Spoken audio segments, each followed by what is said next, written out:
ፍረስ ብርቃችን አይደለም ኮልፌንም አፍርሰናል ብለው የሥራ ቦታችንን እንደሚያፈርሱ አስፈራርተውን ሄዱ ሲሉ የመርካቶ ነጋዴዎች ለመሰረት ሚዲያ ገለጹ። በመጨረሻም የመርካቶ ህዝብ ግልብጥ ብሎ እንደሚታወቀው ላለፉት 50 ዓመታት በላይ ጣና ገበያ ፊት ለፊት 200 የሚጠጉ ለፍቶ አዳሪ መርካቶ ነጋዴዎች በ20 ቀን ውስጥ ሱቃቸውን ለቀው እንዲወጡ በከተማ አስተዳደሩ በኩል ደብዳቤ መድረሱን ተከትሎ ከፍተኛ ውጥረት ታይሏል። ምንድነው የተፈጠረው? በዝርዝር እንመለከተዋለን። በስመ አብ ወወልድ ወመንፈስ ቅዱስ አሐዱ አምላክ አሜን።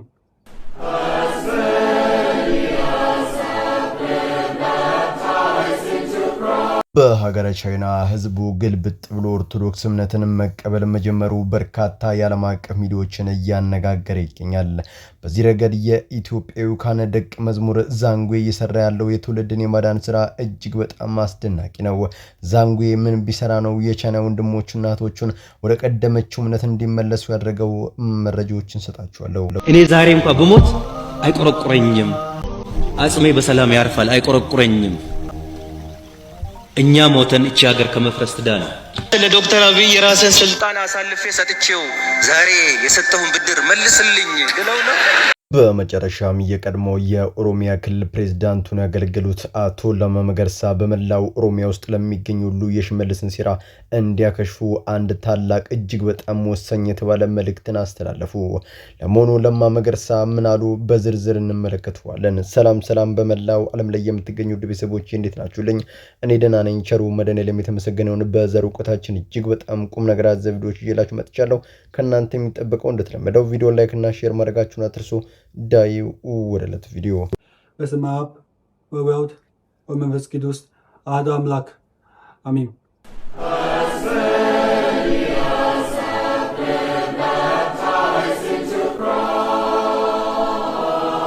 የቻይና ህዝብ ልብ በወንጌል ተነካ።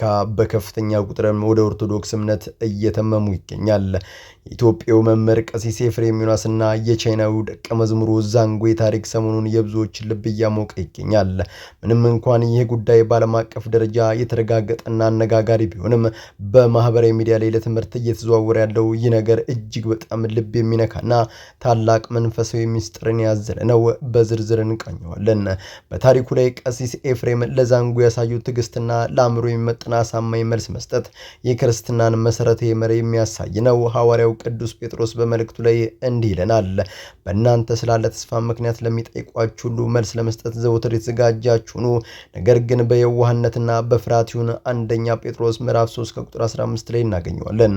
ክርስትናን በማስገደድ ወይም በጨፈን ሳይሆን አሳማኝ በሆነ የወንጌል እውነትና በፍቅር ሰዎችን ወደ ብርሃን በማምጣት እንደሚያደርግ ይህ አባትና የደቀ መዝሙሩ ግንኙነት ጥሩ ማሳያ ተደርገው ተወስዷል። የዚህ ታሪክ እጅግ በጣም አስገራሚው ክፍል ዛንጉዌ የተማረውን እውነት ወደ ጎኖቹ ይዞ ሲመለስ የተፈጠረው ክስተት ነው። ዛንግ በማህበራዊ ሚዲያ አማካኝነት ወንጌልን በቻይነኛ ቋንቋ ሲያስተምር የቻይና ህዝብ ልቡ በእጅጉ ተነክቷል። ለዘመናት በቁሳዊ ፍልስፍናና በተለያየ እምነት ውስጥ የነበረው ህዝብ የክርስቶስን አዳኝነትና የቤተክርስቲያንን እውነት ሲሰማ እንባ እያፈሰሰ ወደ እግዚአብሔር መመለስም ጀምሯል። ይህ ክስተት በሐዋርያት ሥራ ምዕራፍ 2 ላይ በባለ 50 በመንፈስ ቅዱስ ሲወረድ ሰዎች ሁሉ የእግዚአብሔርን ታላቅ ሥራ በገዛ ቋንቋቸው ሰምተው ልባቸው እንደተነካውና በሺዎች እንደዳኑት አይነት ታላቅ መንፈሳዊ መነቃቃት ነው። ህዝቡ ወንጌልን በሚገባው ቋንቋ ሲሰማ ልቡም ይከፈታል። በሐዋርያት ሥራ ምዕራፍ 8 ላይ ሐዋርያው ፊልጶስ ለአንድ ኢትዮጵያዊ ጃንደረባ በመንገድ ላይ ወንጌልን አስረዳው። ያ አንድ ሰውም ወደ ሀገሩ ተመልሶ ለብዙዎች መዳን ምክንያት ሆነ። ዛሬም ዛንጉዌ የተባለው አንድ ሰው የብዙ ሚሊዮን ቻይናውያን ነፍስ ከጥፋት መንገድ እየመለሰ ይገኛል። ከዚህ በተጨማሪም ዛንጉዌ ማህበራዊ ሚዲያን ተጠቅሞ ብዙዎችን ማስተማሩ ትልቅ ትምህርት ይሰጠናል። የሐዋርያው ጳውሎስ በዘመኑ የነበሩትን መንገዶች ተጠቅሞ ወንጌልን እንዳዳረሰ ሁሉ ዛሬም ቴክኖሎጂን ለጥፋትና ለጥላቻ ሳይሆን የሰዎችን ልብ ለሚያክመው ወንጌል መጠቀም የዘመኑ የቤተ ክርስቲያን ኃላፊነት ነው። ውድ ቤተሰቦቼ ይህ ታሪክ የሚያስተላልፈው ታላቅ እውነት አለ። አንድ እውነተኛ መምህር፣ አንድ ታማኝ ደቀ መዝሙርና ትክክለኛ የመገናኛ ዘዴ ከተዋሃዱ የሰዎችን ልብ መንካትና ዓለምን በወንጌል መለወጥ ይቻላል። ብርቃችን አይደለም ኮልፌንም አፍርሰናል ብለው የሥራ ቦታችንን እንደሚያፈርሱ አስፈራርተውን ሄዱ ሲሉ የመርካቶ ነጋዴዎች ለመሰረት ሚዲያ ገለጹ።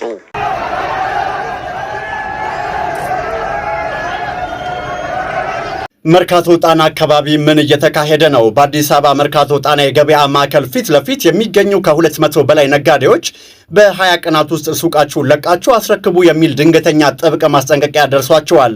እንደሚታወቀው ላለፉት 50 ዓመታት በላይ በመርካቶ ጣና ገበያ ፊት ለፊት ነግደው ያተረፉ ግብር የከፈሉና ቤተሰብ ያስተዳደሩ ከ200 በላይ ነጋዴዎች በቅርቡ ከፌዴራል ቤቶች ኮርፖሬሽን አንድ ያልጠበቁት ደብዳቤ ደርሷቸዋል።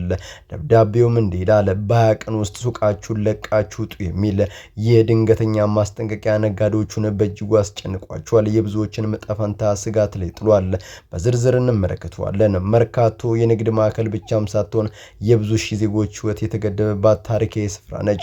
በተለይም በጣና ገበያ ፊት ለፊት ያሉት እነዚህ የንግድ ሱቆች ለግማሽ ክፍለ ዘመን በላይ የቆሙ የነጋዴዎቹ የልፋት ውጤቶች ናቸው። አሁን ግን ቦታውን ለልማት እንፈልገዋለን በሚል የተሰጠው የ20 ቀናት አጭር ጊዜ ገደብ የነጋዴዎቹ ላይ ከፍተኛ ውጥረትን ፈጥሯል። የ20 ቀን ጊዜ ለ50 ዓመት የንግድ ህይወት ታሪክ ማጠቃለያ እጅግ በጣም አጭር በመሆኑ ስጋቱና መደናገጡ ከፍ ማለቱም አይቀሬ ነው። ታዲያ መንግስት ከተማዋን ማልማት ሲፈልግ ትክክለኛው አካሄድ ምን መሆን አለበት? ባደጉት ሀገራት በዓለም አቀፍ የከተማ ልማት ህጎች መሰረት ልማት ሰዎችን አቅፎ መያዝ እንጂ ማፈናቀል የለበትም። በመሆኑም የመንግስት በበፊቱ የአፍርሶ መወርወር ልምድ ወጥቶ የሚከተሉትን 3 እርምጃዎች ሊወስድ ይገባል። አንደኛ፣ በቂ የማትረፊያ ጊዜ መስጠት።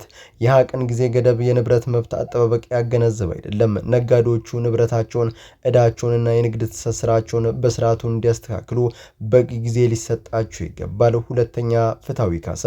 በልማት ምክንያት ለሚመጣ የቢዝነስ መቋረጥና የቦታ መፈናቀል መንግስት ዓለም አቀፍ ህጎችን ተከትሎ ለነጋዴዎቹ ተገቢውን የካሳ ክፍያ ሊያዘጋጅላቸው ይገባል። ሶስተኛ፣ አልምቶ መለስ። ዋናውና ትልቁ መፍትሄ መንግስት ቦታውን በአዲስ መልክ ዘመናዊ አድርጎ ሲያለማው ቅድሚያው ተጠቃሚ መሆን ያለባቸው እነዚሁ ለ50 ዓመታት ቦታውን ጠብቆ የቆዩት ነጋዴዎች ናቸው። ቦታው ሲለማ በቅድሚያ ለእርሶ ይሰጣል የሚል ህጋዊ ዋስትና ሊሰጣቸውም ይገባል። ልማት ለሰው ልጅ ነው። ልማት ለሰው ልጅ ነው። ከተማችን አዲስ አበባ ስትለማ እና ስትዘመን ሁላችንም ደስ ይነላል። ነገር ግን ልማቱ የነባር ነጋዴዎችንም ባያበሰ ህልውናቸውን የሚያረጋግጥና የነገ ተስፋቸውን ያለመለመ መሆን አለበት። መንግስት የነጋዴዎቹን ጩኸት ሰምቶ ከማፈናቀል ባለፈ አቅፎ ወደ ልማት የሚያስገባበት የሰለጠነ መንገድ እንዲከተለው ሁላችንም ድምጽ ነን። የመጨረሻው መልእክቴ ነው። መጀመሪያ ከተላላኪነት ራሳችንን ነፃ እናውጣ። ይህ መልእክት ለማን ይመስላችኋል? እንደ አሻንጉሊት ስልጣን ላይ ብቻ ተቀምጠው እንደፈለጉ ለሚሾፈሩት ለነ ሽመልስ አብዲሳ ነው። ዛሬ ብሞት አጽሜ በሰላም ያርፋል፣ አይቆረቁረኝም። እኛ ሞተን እቺ ሀገር ከመፍረስ ትዳን። አንተ ለዶክተር አብይ የራስን ስልጣን አሳልፌ ሰጥቼው ዛሬ የሰጠሁን ብድር መልስልኝ ብለው ነው። በዛሬው ርዕሰ ጉዳያችን የብዙዎቻችን ልብ የሚያንኳኳ የኢትዮጵያን የፖለቲካ ትርክት የሚሞግትና እውን የት ነው ያለነው ብለን ራሳችንን እንድንጠይቅ የሚያደርግ ነው። ሰሞኑን በማህበራዊ ሚዲያ ላይ የቀድሞ የኦሮሚያ ክልል ፕሬዝዳንት እጅግ በጣም ስሜት የሚነካና እንባ ያጀበው መልእክት በስፋት እየተዘዋወረ ይገኛል። የከፋፍለ ግዛ ፖለቲካን ትተን አማራ፣ ትግሬ፣ ከደቡብ ከአፋርና ከግሙዝ ወንድሞቻችን ጋር እንተቃቀፍ፣ እኔ ዛሬ ሞት አይቆጨኝም፣ ሀገር ከመፍረስ ትዳን የሚለው ይህ መልእክታቸው ምንም እንኳን በአቶ ለማ መገርሳ አንደበት በእጅጉ ቢነገርም የብዙሃን ኢትዮጵያ የልብ ትርታና የሰላም ጥማት ቁልጭ አድርጎ የሚያሳይ ነው። ዝርዝሩን በጋራ እንመልከተው። በመልእክቱ ላይ በግልጽ እንደተቀመጠው የከፋፍለ ግዛ ዲቫይድ ኤንድ ኮንከር ፖለቲካን አትቀበሉ የሚለው ጥሪ የዘመናችን ትልቁ የቤት ስራ ነው።